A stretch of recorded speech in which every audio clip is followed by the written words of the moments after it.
All right, something interesting was brought to my attention in the Discord, and that is the fact that in the puppy pack, if you turn on play against all packs, which you do in the same menu where you would turn on hard mode and easy mode, then in the late game you can use Anglerfish to steal pets from other packs. And I thought that's really fun mechanic because you can kind of do the same thing in Star Pack with Orca. However, it's a little bit more difficult. You know, there's no pill. You have to have Mantis or Leech, as we've seen recently. But with the Anglerfish, it's going to be a whole lot easier, and we'll have a choice between different pets as well. Of course, it's random the kind of opponents that you're facing, and you can see there we did face a Golden Pack team. But also, when you get the Anglerfish, it's going to be random which pets you're able to choose from. So it's not exactly super reliable, and I don't think it's really anything to be concerned about from a balance point of view. But in the early game here, I'm just trying to maintain lives. I was finding it very difficult against the other packs. I suppose that's not surprising really, because I don't really know the best stuff to be taking. And although pack 1 has been changed significantly, it's probably not enough to change the way that people play it. And here I take the level up on the lemur straight away because I'm looking for some doubles on tier 3, and we can have double hoopoe bird or double hatching chick, and I think that's a bit of an easy choice. So we're going to take the plus 8/8 stats on turn 4, which seems totally fair and balanced. Now here, playing against the Golden Pack, although the Golden Pack itself wasn't significantly changed, you can see there that the lizard is one of the faint pets that was adjusted. So the faint pets activate, the hurt pets now activate on faint as well. So there, the lizard fainted and it still summoned the lizard tail. So something to bear in mind across all the packs really. Now I get another hatching chick, which is great because I can potentially level them up on turn 7. We're basically just trying to build a solid enough team that I can survive to the point where I can buy the Anglerfish and actually have the opportunity to pick something from one of the other packs. Of course, you can still get matched with the puppy pack if you have it turned on to play against all packs. And now here I get an amazing roll because I have. Yeah, I'm just checking. I'm not really familiar with exactly what's on tier 4 yet. And I decide that I'm going to sell a bunch of stuff and just take 4 hatching chicks. And then that will potentially give me another option for a level up next turn. And I think here I'm going to roll and find another one. So at this point, I'm just going to sell one of the other level 2 units. I think Lemur could go, but Chipmunk could as well. And we're just going to take 4 hatching chicks on turn 6. And hopefully that will be good enough for a win with a plus 16 stats. And we get matched with another Golden Pack team. It definitely shows you when you're playing against the other packs how sort of wildly varied teams can be at different stages. And some packs are stronger in the early game and some packs are stronger later. So here I can't really afford to not take the Stingray, and then go for the flashlight. I mentioned it in the other video. You're going to see an awful lot of it, and it's only going to get crazier from this point onwards. So I'm just going to take the eagle. I'm not really interested in using it, but I'm taking it just to fill a space. And we could take rice here, but I think I end up just rolling. Yeah, the chipmunk has been changed. It used to be free copies, but now it's 1 gold copies. So giving it rice isn't quite as good as it used to be. And I suppose it also depends on if you have enough units that are actually worth selling. Now Chameleon, that is a very, very strong unit. And I think I should probably be looking for one as soon as possible. Unfortunately there we miss out by 1 HP because the eagle didn't spawn anything big enough. Another hatching chick, not particularly useful here. And I take the cell, and then I'm going to pill the pangolin because I do have the toy on board. And we're just going to take the 2 cheap food items.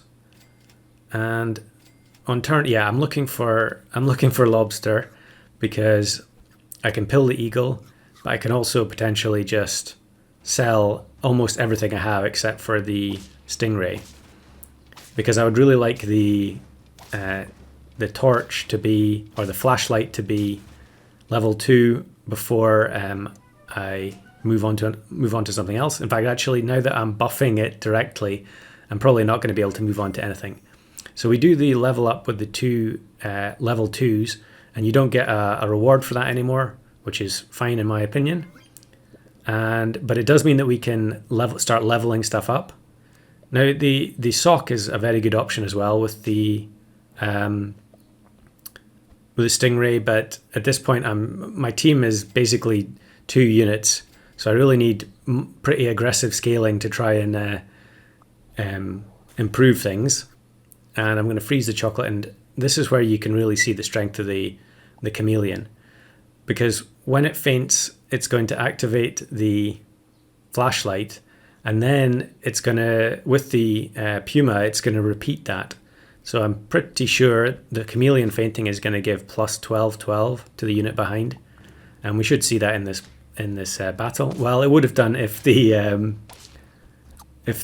Puma hadn't been sniped. And unfortunately here they get Anteater out of the stork. Maybe it wouldn't have made any difference, but kind of a nightmare round there. So we're down to 1 heart. However, this is where the lionfish comes in, and lionfish is just ridiculously good. I think they did actually tone it down slightly in one of the final test updates, but it's still extremely strong. And with the ordering here, the chameleon is going to double buff, or the chameleon Puma combo is going to double buff the lionfish before it faints. And that's going to mean that it deals an awful lot more damage on faint. It doesn't actually matter here because we're going to easily clear out the remaining units without the lionfish's ability. But it's such a hard carry. And we get plus... was that plus 24 or plus 18? I missed it there. I guess it was still a level 1 flashlight. However, the Puma is level 2. So I think it was plus 18. So now we're maneuvering things around a bit. And I'm going to put the lionfish up front so that it does as much damage as possible to the opposing team at the start of the turn. And unfortunately, they move the hatching chick to the front with eggplant, and we have to sit through all of these dart frog snipes before the lionfish even gets to go off. And we're actually going to activate the pita bread as well. However, thankfully, the silver fox doesn't have enough stats there. The hatching chick levels up the lionfish, and we also get a stingray level up so we can refill the flashlight. And there is the anglerfish. So we need to sell something now. The last opponent was a golden pack team, so I could potentially get any of their units which are not available in this pack.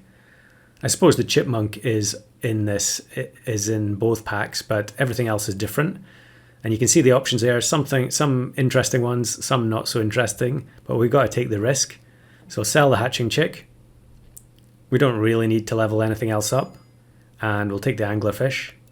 And it's silver fox or dart frog, so I'm going to take the fox, and it's free, so we can bring that in, and it's going to generate a little bit of extra gold every turn, which increases the chances of finding chocolate.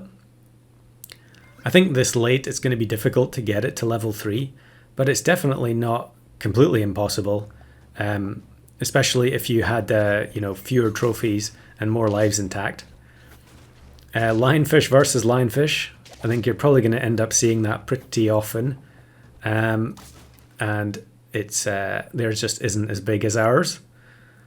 And freeze the pill, because if we find another chameleon, we can pill this one.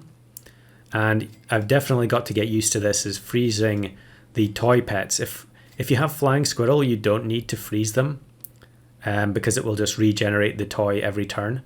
But if you don't have flying squirrel, you really need to make sure that you save copies so that you can refresh the toy every time it breaks.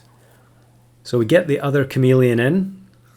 Again, it's just a level 1/1/3, and yet it's providing an absolutely ridiculous amount of buffs because of the toy activation.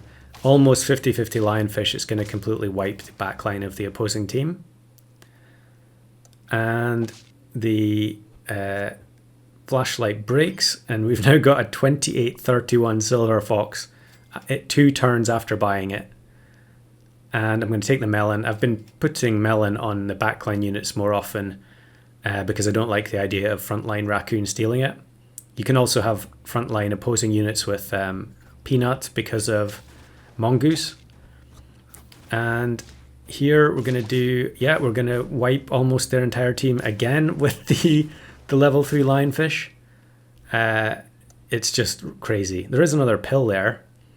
And I think here I make the mistake thinking that if I pill it in front of the lionfish, it's going to activate, but it always buffs the unit on the right-hand side. Doesn't really matter too much.